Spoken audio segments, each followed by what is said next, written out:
দেখুন, আজ আমরা প্রায় প্রত্যেকেই না দুর্যোগ মাথায় নিয়ে বাড়ি থেকে বেরিয়েছি এবং অফিসে এসেছি। বঞ্চনা কাটিয়ে ঝমঝমিয়ে বৃষ্টি তো শুরু হলো দক্ষিণবঙ্গে। সকাল থেকে বর্ষার মেজাজ কলকাতা এবং শহরতলিতে, এবং তার জন্য দুর্ভোগও বাড়ল।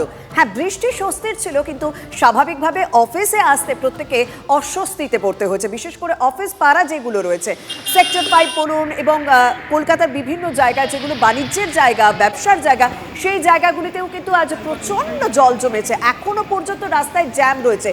একটা গন্তব্যে যেতে হয়তো আপনাদের অন্যান্য দিন 30 মিনিট কি 40 মিনিট লাগে, সেই জায়গাটাই যেতে আজকে সময় লাগছে প্রায় 3 থেকে 3.5 ঘন্টা। কলেজ মোড়ের ছবি দেখছেন, তথ্য প্রযুক্তি স্থল। সেই কলেজ মোড়ে সকাল 9টা থেকে সাংঘাতিকভাবে জল জমে রয়েছে, যে কারণে একেবারে সেক্টর 5 চত্বরে কিন্তু অবরুদ্ধ হয়ে পড়েছে, প্রচন্ড জ্যাম। আমাদের সঙ্গে রয়েছেন প্রতিনিধি সুশোভন। সুশোভন, আমি যখন এলাম, ভাগ্যিস আমি স্কুটারে ছিলাম তাই অফিস আসতে পারলাম। তাও 1 ঘন্টা 1.5 ঘন্টা লেগেছে আমার অফিস আসতে। কিন্তু যারা বাসের উপর নির্ভরশীল, যারা শাটেলের উপর নির্ভরশীল, যারা গাড়ির উপর নির্ভরশীল, তাতে তো আর চরম দুর্ভোগ। কি অবস্থা এখন?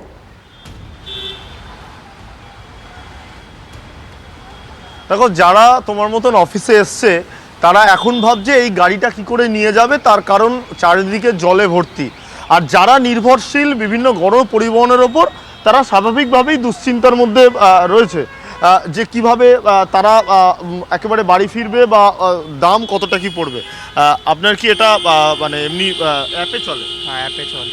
আজকে মোটামুটি কেমন ভাড়া আসছে? ভাড়া আসছে মানে গাড়ি চালাবো কোথায়? জল জমে আছে তো কীভাবে চালাবো? ভাড়া মানে নর্মালি ফেয়ার আছে, যেরকম ফেয়ার থাকে নর্মাল আছে, কোনো বেশি ফেয়ার নেই। বুঝতে পারছো যে স্বাভাবিকভাবে মানুষজন এখানে যারা দাঁড়িয়ে রয়েছে তাদের সঙ্গে একটু কথা বলার চেষ্টা করি। দেখি কতক্ষণ ধরে দাঁড়িয়ে রয়েছে। আমরা প্রায় আধা ঘন্টা ধরে দাঁড়িয়ে আছি এখানে এইভাবে। আমরা ওখানে যে যাব, ড্রেনেজের এই সিস্টেম, আমরা কি করে যাব? আবার ওখান থেকে এইভাবে জল পাড়িয়ে পাড়িয়ে এখান থেকে দাঁড়িয়ে কোথায় যাবে? এখান থেকে আমি গোদরেজ ওয়াটার সাইড যাব, ওখান থেকে বেহালা। মানে গোদরেজ ওয়াটার সাইড বলতে এখান থেকে আপনার সেটা 200 মিটার থেকে 300 মিটার হবে। হ্যাঁ হ্যাঁ হ্যাঁ, এইটুকুনির জন্য কিসে যাবে? এইটুকুনের জন্য আমাদের হেঁটে যেতে হবে, আর এখানে কোনো ট্রান্সপোর্ট নেই যাওয়ার। এই টোটো আছে, টোটোওয়ালা 60 টাকা করে চাইছে। এই 200 থেকে 300 মিটারের জন্য 60 টাকা নট জাস্টিফাইড। অন্যদিন কত দাম? সুশোভন, ওটা অন্যান্য দিন 20 থেকে 30 টাকা থাকে, সেটা আজকে ডাবল হয়ে গেছে 60 টাকা। আমি একটুখানি জলের ছবিটা দেখাও না সুশোভন, কারণ তোমার পিছনের দিকে যে কলেজ মোড়ের জায়গাটা রয়েছে, বসু ইনস্টিটিউটটা যেখানে রয়েছে, সেখানে প্রচন্ড জল, যেটা কিন্তু মানে ভোগান্তি একেবারে বলবো চিংড়িঘাটা পর্যন্ত। এই বৃষ্টির জলটা যে জমেছে ওই এলাকায়, তার জ্যামটা কিন্তু একেবারে চিংড়িঘাটা পর্যন্ত। সেই জায়গার ছবিটা একটু দেখাও না। তোমাকে একবারে দেখাচ্ছি। এই যে তোমাকে প্রথমে দেখাচ্ছি যে রাস্তাটা, এই রাস্তাটা হলো সেক্টর 5 মেট্রো থেকে কেউ যদি গাড়ি নিয়ে বা পায়ে হেঁটে বা কোনো গণপরিবহনে আসে, একেবারে কলেজ মোড়ে আসতে গেলে এটা হলো এই অবস্থা। আমার চিত্র সাংবাদিক দেখানোর চেষ্টা করছে গাড়ির কতটা চাপ রয়েছে আর জল কতটা রয়েছে। ঠিক তার পাশের রাস্তাটা, অর্থাৎ অফিস শেষ করে এই রাস্তা দিয়ে কিন্তু সেক্টর 5 মেট্রো যেতে হবে বা চলে যেতে হবে। যে এই রাস্তাটা তোমায় দেখানোর চেষ্টা করছি। জল কিছুটা একটু বেশি ছিল, জল এখন কমেছে, কিন্তু অটোর যে সংখ্যা, স্বাভাবিকভাবেই যারা এখানে অফিস যাত্রী তারা এই অটোর উপর নির্ভরশীল। কেন এই অটো ধরেই উল্টোডাঙ্গা স্টেশন চলে যায়। তুমি দেখতে পাচ্ছ অটোর কত সবাই আমরা কত অটোর উপর, রয়েছে, গাড়ির উপর এবং নির্ভরশীল। সেক্ষেত্রে কিন্তু এই বৃষ্টির মধ্যে, এই জলের মধ্যে যদি একটু অটো খারাপ হয়ে যায়, কারোর বাইক খারাপ হয়ে যায়, কারোর স্কুটার খারাপ হয়ে যায়, তাহলে আরো ভোগান্তি বাড়বে। আমাদের সঙ্গে এই মুহূর্তে বিধাননগরের বিধায়ক এবং স্বাস্থ্যমন্ত্রী শারদত্ত মুখোপাধ্যায় রয়েছেন। শারদত্ত বাবু, আপনারা সরকারে আসার পর প্রথম বর্ষা সামাল দিচ্ছেন।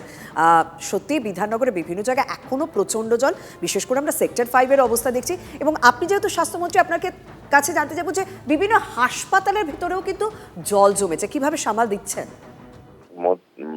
ভোর রাত্রির থেকে ননস্টপ বৃষ্টিপাত হচ্ছে, সেই জন্য প্রচুর পরিমাণে বৃষ্টিপাত। বর্ষাকালে বৃষ্টিপাতটা হবেই, সেটা নিয়ে আমাদের সতর্ক থাকাই সমীচীন। সতর্ক ছিলামও, হাতে সময় আমাদের খুব কম ছিল সতর্ক হওয়ার। 3 সপ্তাহ মতো আমরা সময় পেয়েছি।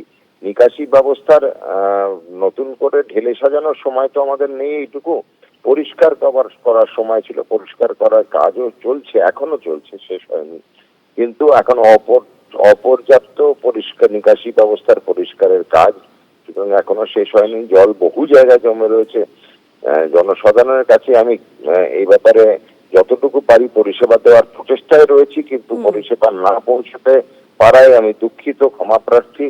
এবং অনেক হাসপাতালে জলমগ্ন রয়েছে। কলকাতা মিউনিসিপ্যাল কর্পোরেশনকে আমি অবগত করেছি, স্মিতা পান্ডিজিকে, যতটা তাড়াতাড়ি এগুলো জলমগ্ন অবস্থাকে পার করা হয় পাম্প দিয়ে নিকাশি ব্যবস্থার প্রচন্ড বেহাল অবস্থা, কিন্তু এই মরশুমে সেটাকে চেঞ্জ করা অসম্ভব। ঢেলে সাজাতে গেলে আমাদের আনুমানিক কম করে আপনার 3 কাছে থেকে নিশ্চয়ই 4 তথ্য মাস রয়েছে সময় যে লাগবে। এখনো পর্যন্ত কোন কোন হাসপাতালে এই জমা জলের সমস্যাটা রয়েছে, সেই আপডেটটা কি আপনার কাছে রয়েছে? মানে কোন কোন স্পেসিফিক নাম পাওয়া যাবে? মেন আরজিকর হাসপাতাল মেন, এখানেই জলমগ্ন রয়েছে আরজিকর হাসপাতাল। তো সেখানে এমার্জেন্সি বিল্ডিং এর সামনে জল রয়েছে, সেক্টর 5-এ জল রয়েছে, করুণাময়ী বিধাননগরের করুণাময়ীতে জলমগ্ন অবস্থায় রয়েছে, আমি নিজেও পাস করলাম ওখান দিয়ে। তো ওই কতগুলো জায়গায় রয়েছে। মেন কারণ আমাদের নিকাশি ব্যবস্থা পুরো আটকে পড়ে রয়েছে প্লাস্টিকের একদম। আবর্জনায়। তো প্লাস্টিক পরিষ্কারের কাজ আমরা শুরু করেছি, প্লাস্টিক ব্যানও করেছি, কিন্তু এত তাড়াতাড়ি তার এফেক্ট এত পাওয়া দ্রুত অসম্ভব। সম্ভব হয়নি। অনেক ধন্যবাদ। স্বাস্থ্যমন্ত্রী কার্যত মেনে নিয়েছেন যে সত্যি এখনো পর্যন্ত বিভিন্ন জায়গায় জমা জল সমস্যা তৈরি করছে। নিকাশি পরিষেবা তারা দেবেন, সঠিকভাবে ঢেলে সাজাবেন, কিন্তু এই মরশুমে সেই পরিষেবা ঢেলে সাজানো সম্ভব হয়নি। তবে তারা দ্রুততার সঙ্গে চেষ্টা করছে, জল নামানোর কাজ করবেন, এরকমই জানালেন। আমরা 6টা জায়গার ছবি দেখাচ্ছি, যে জায়গাগুলো ভীষণভাবে গুরুত্বপূর্ণ, যে জায়গাগুলো অন্যান্য দিন অফিস দিনে যথেষ্ট ব্যস্ত, যেমন VIP road, sector 5, Keshtopur, Howrah, college মোড় এবং মানিকতলা, এই প্রত্যেকটা জায়গাতে জমা জলের সমস্যা রয়েছে।